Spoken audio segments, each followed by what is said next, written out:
5, 4, 3, 2, 1.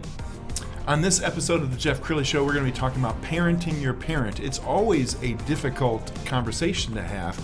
How do you have that conversation during COVID-19? That's next.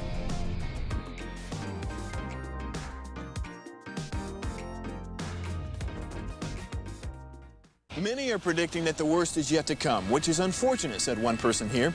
Until now, they've enjoyed the reputation of being the nation's icebox. Watched a burglar in his home this morning by webcam. As a journalist of over 25 years, stories are what make my world turn. Reporting live from the Dallas newsroom tonight, Jeff Crilley, Fox 4 News. But in 2008, I took the jump from my familiar life and started a PR firm from my home. We're talking about anyone with a camcorder like the one I'm using becomes a television network. We started slowly growing the company, and we now have over 100 clients, and we've branched into the world of live digital broadcasting. I now own 8 different TV studios and have a huge team, and the stories that I now get to share are sometimes the most important of my life.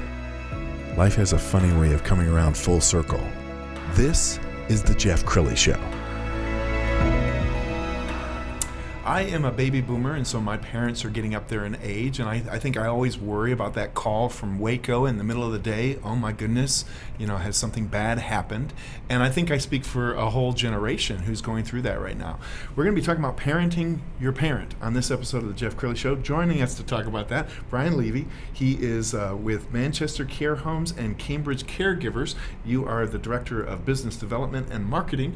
And Sandi Greenberg, she's with Manchester Care Homes, and you are the Director of Nursing. Thank you both for coming on the show. Thank you. Thanks for having us. So this is a big topic. We were talking off camera, Brian, a minute ago about when you get the call. Usually, it's a crisis, right? It is a crisis call. It's either someone crying, someone that got bad news, someone that's freaking out, and they don't know their options. They don't know the lingo. Imagine being thrown into a new industry. You don't know the ins and outs. You don't know the acronyms. You don't know anything about it. And so oftentimes people ask me questions, but they don't even know what they're asking me. And so in a non-condescending way, I have to kind of guide through the conversation to explain to them not just what we do and what we're about, but share resources with them and really be not just a sounding board. I always joke that I'm an unlicensed social worker, but kind of guide them through, navigate the system, if you will. And you guys are actually 2 divisions of the same company, is that right? And Correct. Sandi, talk about your division. Manchester Care Homes, we have 4 boutique assisted living homes. We are licensed to have 8 residents in each home, and we have 2 caregivers on site all the time, so it's a 4-to-1 ratio. What else can I tell you? They're beautiful homes. Well, let's talk about why that's important, because I know some of these larger homes, that can be overwhelming for a resident, can't it? In larger homes, there's larger care homes, and there's also, I call them facilities, the larger monolithic buildings with long halls and beeps, and there's 20-to-1 ratio. Those are great for people that are more independent. We cater to people that have more high acuity, more care needs. So people that need a 4-to-1 ratio. We're going to show the website for Cambridge Caregivers. Brian, talk about, when is it best to have mom or dad at home, and when is it best to look for assisted living? Good question. So Cambridge Caregivers, in-home, non-medical caregiving. So we have over 120 caregivers on staff, W-2 employees. We pay 80% of their health benefits. We give them no-interest loans. We treat our caregivers really, really well, which is a great recruiting tool. We are always hiring, so if there are caregivers out there that are looking for a job, call us. But we go to other people's homes to care for them as they age in place. This is someone that decided to move mom home from a larger facility, or that's just someone that's aging in place and they realize and they recognize they need a little more help at home. And how does the child or family decide? I mean, what's right for mom and dad? That's a great question. Imagine our busy season during the holidays, when someone like you head down to Waco and you haven't seen mom and dad in 4 months, and all of a sudden it's like, whoa, wait a minute. You're driving and you had how many falls and you didn't tell me? And it's that shock of, right, this happened in 4 months. So that's a busy time. But it's a personal, there's so many different variables that go into the decision. My suggestion, educate yourself.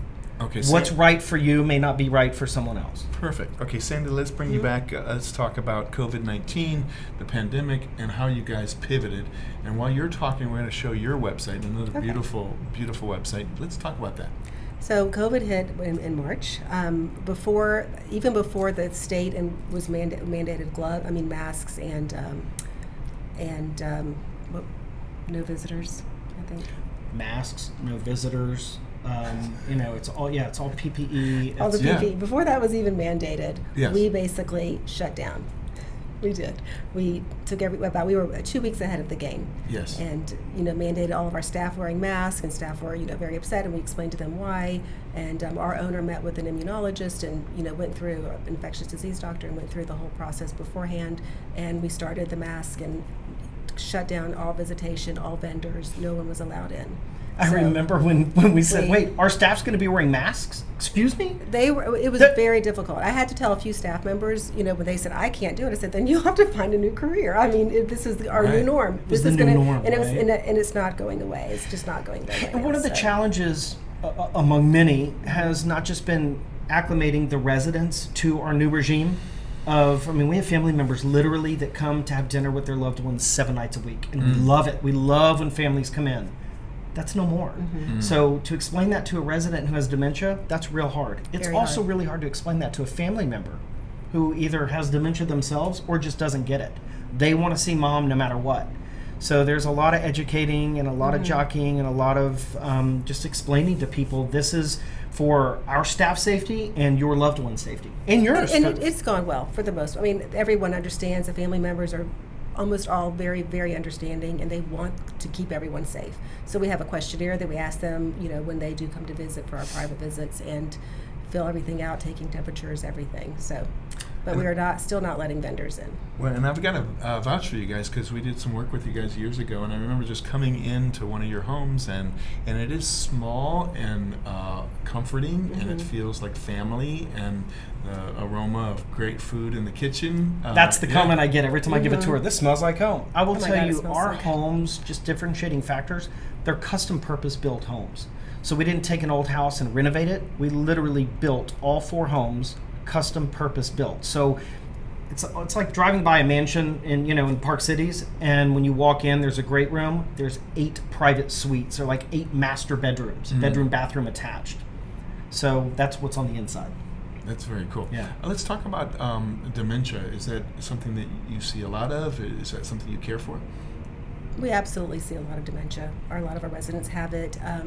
They're at all different stages. There are different stages of dementia, different stages of Alzheimer's, and we treat accordingly to each person's needs. And it's important that people shop around and find the right home that knows how to deal with that. Questions, Right. Absolutely. Yeah, and on both sides, the Cambridge side and the Manchester side. Every care plan is individualized. Right. There are no 2 residents the same, and there's no 2 clients on the Cambridge side the same at all.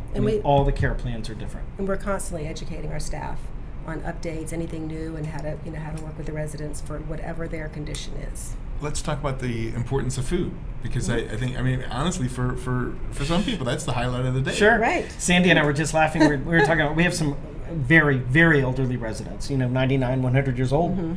And one of the caregivers was asking about she wants ice cream for breakfast. I said, give her ice cream. Give her ice cream. That's cool. I said, when I'm here one day, I want you to give me ice cream for all of my meals. For sure. Food is important, and we recognize that health and nutrition is just as important as one-on-one activities. It's all important. It all comes together. Yeah. Makes a big circle. Let's talk about the business philosophy, because my experience with you guys is that it becomes part of your family. It's not a number. It's not a name in a file. This is somebody's mom, dad, uncle, aunt, and they become your family, don't they? They completely become our family. I feel like we're all one big family. We become really close with our residents and our resident families. We text, we FaceTime, very much we so. send pictures and videos. This is even before COVID. Now, a lot of it is just FaceTimes. And we also have families, both on the Cambridge and the Manchester side, that live out of state and even out of country. We had a resident that was living with us for many years, and her daughter lived in Canada and the son lived in Singapore. So that's all they had was FaceTime and technology to stay close to mom. That's so awesome. we're very And involved with our families. It's fun to watch the residents because this is something new to them. They're not used to having a phone in front of them and seeing their loved one, and so it's fun to watch the interaction that they have with their family members. We're almost out of time, so let's encourage the audience to start doing the homework now and not have that panicked call. I mean, Right. would it make sense, Brian, to start visiting some places with mom and dad before you have to make that decision? Or Yes, unfortunately, no one's allowed to do visitation right Okay. now. So get on the web. I have been working on our frequently asked questions section of both Manchester.com, ManchesterLiving.com, and CambridgeCaregivers.com. So there's some really, really good questions that I've taken from prospective families, from placement agents, from current residents, that will kind of help guide that conversation and the questions that I've answered, but questions to ask other people. Yeah, but even driving by and just Sure, get a feel for Absolutely. where Right. is it? Where is it in relation to where you live? I mean, one of my first questions when a family's looking for Manchester is, where do you live? Because I want to place your loved one in one of our care homes closest to you, so you can come visit often. That's cool. Yeah. All right, Sandy, we'll give you the final word. What do you want to leave the audience with?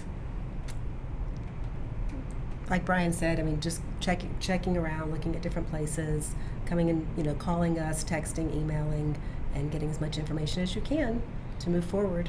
Outstanding. You guys have been great guests. We're going to put your websites up. We'll start with CambridgeCaregivers.com, just a beautiful website, and then ManchesterCareHomes.com. You guys are awesome, and thank you for helping kind of sort out a very important conversation that needs to be happening in every home in America. Sure. Thank Thanks you. for having us, Yeah, Jeff. thank That's you. awesome. Well, that's it for now. We'll see you next time.